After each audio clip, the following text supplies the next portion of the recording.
can't believe it. At least it's not me in that car, you know? I can't believe it. This is Terry Cohee, mother of Brian Cohee. Just hours earlier, Terry made a horrific discovery. Hidden inside her son's bedroom, she found a severed human head. As Terry struggles to understand what she's seeing, Brian offers no clear explanation, only silence and confusion. This is him. I have a strap up on top of him like this. Okay. Everything's over. It's all done now. It's over. Our lives are totally over. Over the next 24 hours, Terry will experience the darkest day of her life as police uncover what her son had been hiding. And she is forced to face the horrifying reality that the danger was never outside her home, but raised under her own roof. I had hammers, shovels, knives, large zip ties, duct tape, saw. That was meant for hurting people.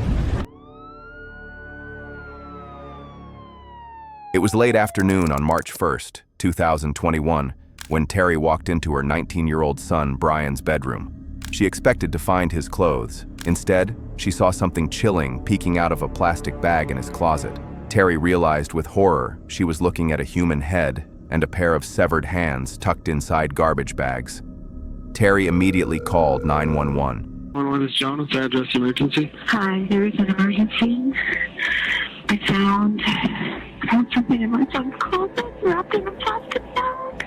Okay, what was it? I think it's a human head. It's a what? I think it's a human head. Why do you think it's that? Because it looks like it's all an ear. Is it bloody or does it like anything like that? I just need to come. That's why I had to take a picture and send it to you. What's the address? Is your son there now? He just pulled up. We wanted to make sure he was here before we called. How old is he? 19. He's had a little bit of a fascination with the morbid, but he was channeling it, I thought, into becoming a crime scene investigator, but not so much. Do you think he's going to be cooperative with us? I don't know. Within minutes, police began racing to the home. By the time police reached the house, Brian was already outside. Okay, so parents have some concerns of some stuff they may have found in your room? Yeah, I believe so. And what would it be? A human head and hands. Like, for real human head and hands? Yes. From? That fellow who went missing recently. Which fellow was that? Warren Brown. Warren Brown? When did he go missing? The night of the 27th. The night of the 27th? Okay, and how did you end up with him? I murdered him. With what? A knife. Why would you have done that? I've always wondered what murder felt like. Okay, where did you do that at? Underneath the bridge. Which bridge? The one past Okay. near the weird intersection. Okay. Do you have anything on you that's gonna cut, poke, hurt, stick me anything without reaching for nothing? Don't reach for nothing. My phone and my wallet, that's okay. it. Well, I'm gonna have you face that way, put your hands on top of your head for me real quick. I just wanna make sure you interlace your fingers for me real quick, all right? Phone? Okay. He admitted to killing a man. He said he wanted to know what murder felt like. He described how, on a winter night under a highway overpass, he had seen 69-year-old Warren Barnes, a homeless man, sleeping beside the railroad tracks. Without hesitation, he said he got out of his car, put on 3 layers of gloves, and began stabbing the man again and again, up to 40 times, he later admitted, growling like an animal as he did it. How'd you come across the gentleman? I was driving, Uh-huh. and I saw a strange shape near the railway. Uh-huh. So I parked my car and investigated it, Okay. and I found it to be a man sleeping. Okay. Where's the knife at? It is in my sunken car. Well, it's in my car. I have that. Previously I sunk. this is going to be an investigation, and I'll take it from there. Okay. So, did that happen when you crashed your car? Or is that totally different? That's related, but a different event. Okay. How's it related? Well, when I killed him, I tried disposing of his body by putting it in the river, but Okay, I parked too low in the river. And Where's my the car- rest of his body at? Huh? Where's the rest of the body at? What parts? The body, Brian. Where's his body? Down the river. Okay. I'm gonna have you walk over here. You're gonna sit in the back of my partner's patrol car for a minute, okay? Not yet. Okay. Go ahead, Let's please. walk you all through this, what happened in the day again. Okay. Let me do it. You go inside. Well, let's stay out here with me for a minute. Sit down. Come on, sit down, dude. Can I go in there and verify here first? Yeah, please. Let me We go haven't through seen that. it. Yeah, we Okay. haven't looked at it. It's under the towel in the sink. Okay. Yeah,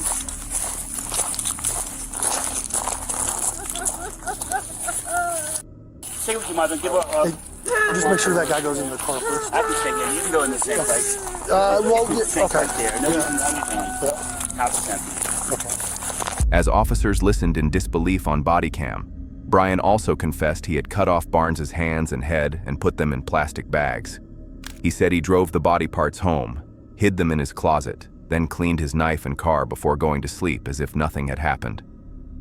His confession wasn't quiet. It wasn't sad. It was strangely calm. He left Friday night, late in the morning. Our phone rings at my house. Dad, this is Brian. My son Brian. Same name, same birthday, January 10th. My firstborn. My car's stuck in the river. Wait, what? So we go there and he gives us a song and dance how it was a full moon, he wanted to pull down to the water. And next thing you know, since it's a one-wheel drive, we tried to put it in reverse and the car started sliding and next thing you know, he ended up in the river. So we get there to pick him up, we call the police at 2 o'clock in the morning. My son put his car in the river. So they called a tow truck company.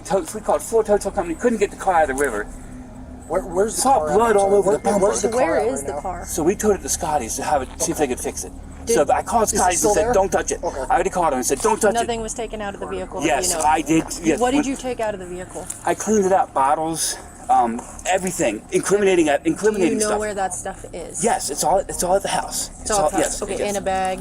No, I didn't know this had happened first, so I'm Understand. thinking I'm gonna get Brian's car cleaned out. We're gonna get it all fixed up. Right. Call Scotty's, they're gonna start it up. Right. But then things started unfolding. Okay. We saw blood on the bumper. We asked Brian, Brian, what's this from? Oh, I think I cut my finger. What else has got on?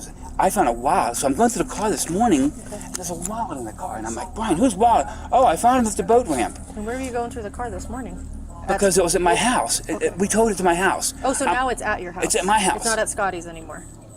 No, when I found out I couldn't start it, I called the tow truck company, and they towed it to Scotty's this morning. Oh, it just. So they just got it. Okay. At the police station, Brian expanded on his nightmare story. He said he had long thought about killing someone, watching homeless people at night, thinking about murder, even talking about it before. He even went back to the original crime scene later, collected additional body parts, and dumped the remains in a river.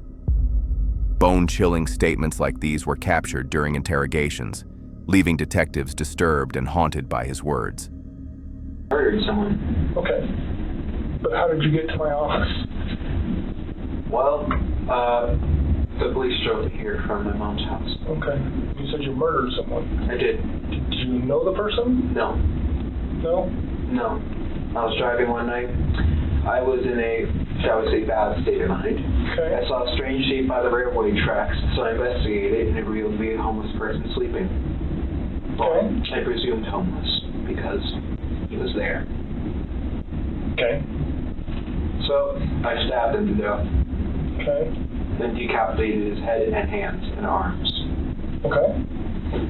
I then took the head and put it in my car trunk along with the hands in bags, plastic Ziploc bags.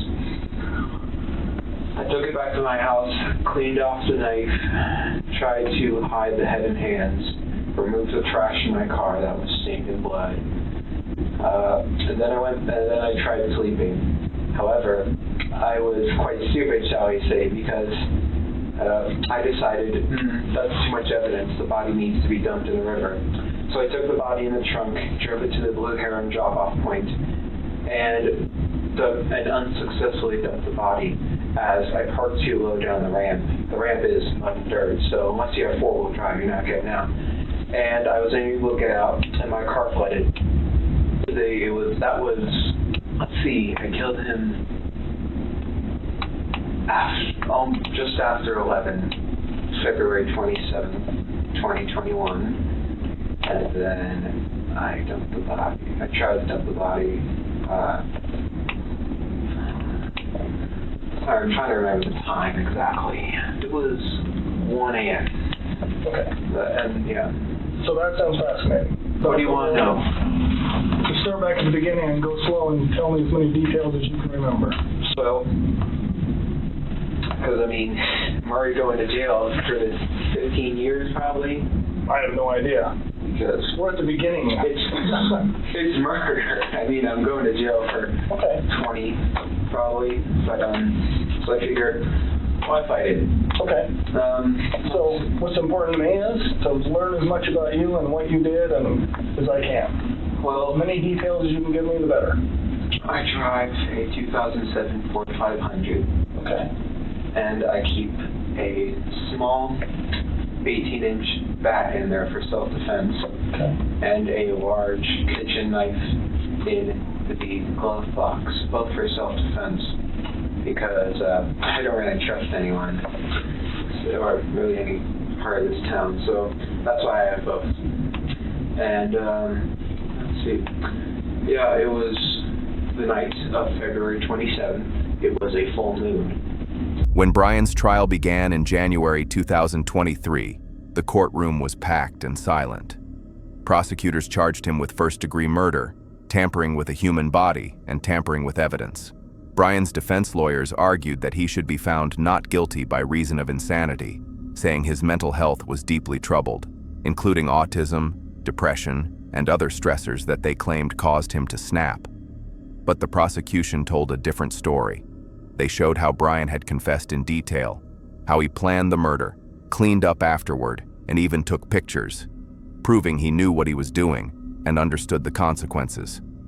On February 3, 2023, a jury finally delivered its decision. Brian Cohee was found guilty on all charges, murder and evidence tampering. Today, Brian is serving his sentence at a Colorado correctional facility, far from the community he once lived in. Want more unbelievable police discoveries like this one? Subscribe to Operation Bodycam and never miss the next wild moment caught on Bodycam.